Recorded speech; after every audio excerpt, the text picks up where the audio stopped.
This is Wretched Radio with Todd Friel. Hello. This is Wretched Radio. Evolution. Can you trust it?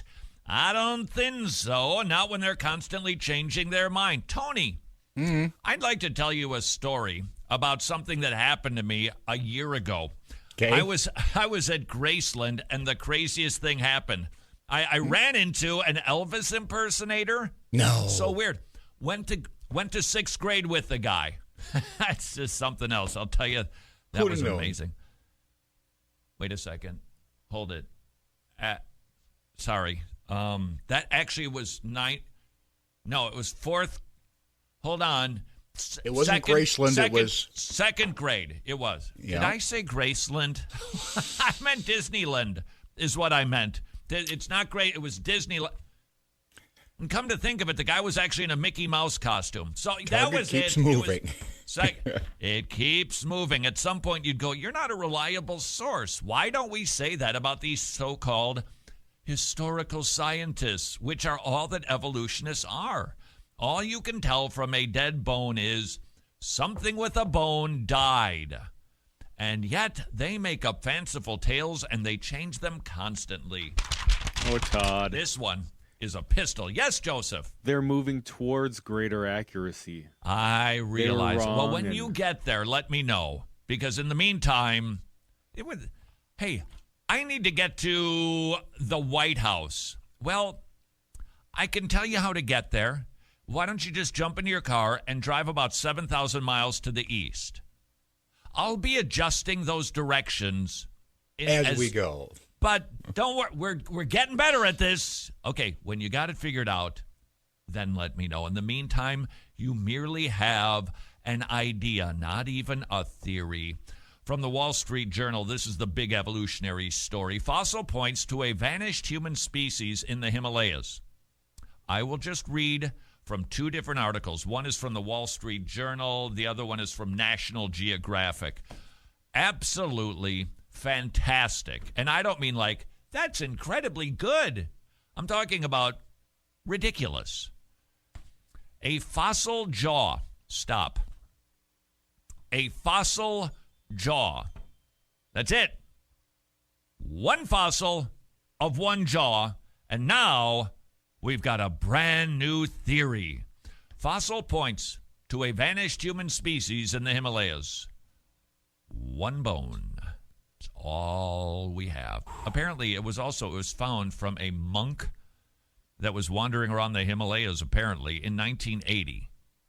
Am I skeptical? If you brought that into a courtroom, they'd go, I'm sorry, that lead's kind of cold.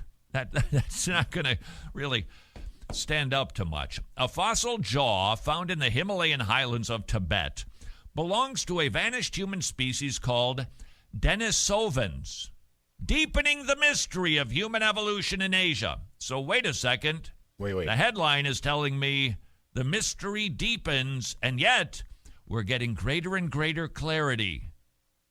Which is it? It doesn't matter. We're talking about evolution. Until the new find, the Denisovans. All right, Tony, did you read any of these articles on the Denisovans? I have not yet. Uh-huh. You know why? If you had to guess, to recognize that there's an entire class of pseudo-humans because they think that these were sort of like people, but not exactly people. We're the only people left. Yeah. How many fossils do you think that they've got assembled to put together this notion that we've got an entire group of people and their migration patterns? Take a guess. What number of fossils? Well, I would think you'd need hundreds or thousands. How's about 4? I would. Oh, see, I'd have been high. I said knowing science today it was 12. I take that back. I was wrong. It's 5.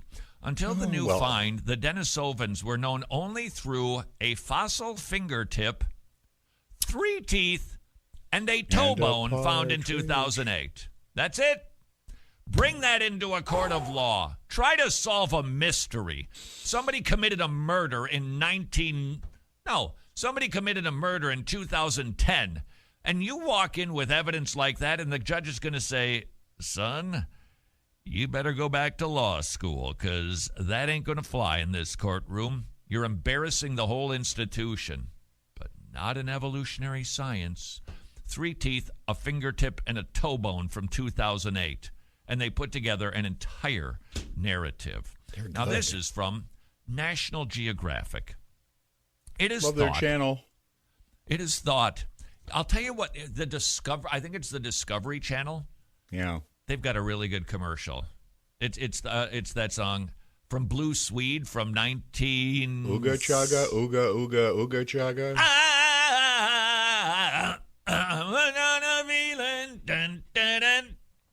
Catchy tune. Good commercial. Don't trust a thing that they teach you, though, because it all comes from a wrong worldview. It's like bringing a horse to going to watch a horse race at the Kentucky Derby, and the gate is actually aimed out into the parking lot. Yeah. It's not going to be a very good race. It's not going to be the Kentucky Derby at all. They're not going to get to the finish line because they are starting at the wrong point, aimed in the wrong direction. And that's why as pretty as it is, as cool as the colors are, it's filmed in 4K or whatever they do these days, how can you trust it? They don't have the right worldview to interpret anything. And that's what both creationists and evolutionists are doing. We have to admit it. We're taking a look at the same fossil evidence. We're taking a look at the same strata. We go to the same Grand Canyon. And we have a filter. We have a lens. We've got one. They've got one. Can't deny it. We've got one. Because we've got a historical record. It's called the Bible. Because you see, 3 things need to happen simultaneously for there to be stuff in this universe. You need time, you need space, you need matter. If you don't have all 3 at the same time, you got nothing, honey. And so when we ask people the question, which came first, the answer should be they all happened together. Okay, so how did time, space, and matter happen? Where did that? Nothing is what rocks dream of. So how much nothing do you need to get something? Because nothing is nothing, including the word nothing. The word nothing can't be involved. I mean, it's nothing. How much of that do you need for it to become something? They can't answer the question. It's interesting. Genesis 1:1 does. In the beginning, there's your time. God created the heavens. There's your space, and the earth. There's your matter. Boom. First verse of the Bible resolves the whole shebang.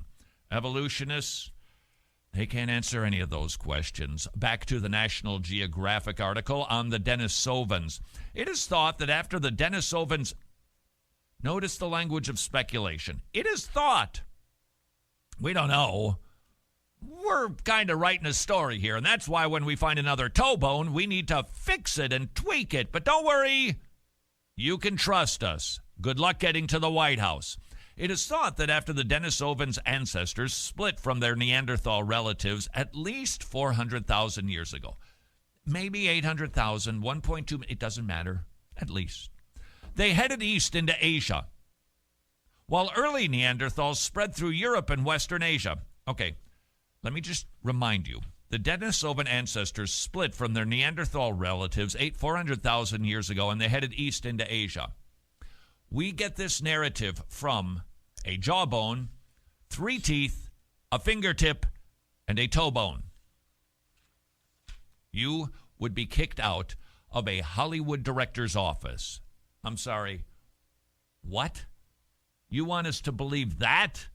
Come on, get back to screenwriting and get your foot planted in reality, would you, Pally? That's too we can't sell that, but they do, and they put it into a classroom textbook, and the kids believe it like a Bible. We're not all that different from the university student evolutionists. They put their belief in scientists. We put our belief in God. They trust textbooks. We trust the Bible. We're all people of faith, aren't we? Modern humans first left Africa that's an approximation, 200,000 years ago, first as a trickle and then in waves. So they knew the bus schedule, apparently, out of Africa. They knew that at different times people traveled in greater number. This is absolute nonsense. And what is really painful about this, these people are quite smart, but they've got the wrong worldview, and they are desperate to try to suppress the truth and unrighteousness so they concoct fairy tales. Eventually, they encountered and interbred with Neanderthals in the Middle East. Staying at a 3-bedroom condominium that only had 2.5 bathrooms. They procreated there. They ate hot dogs for breakfast.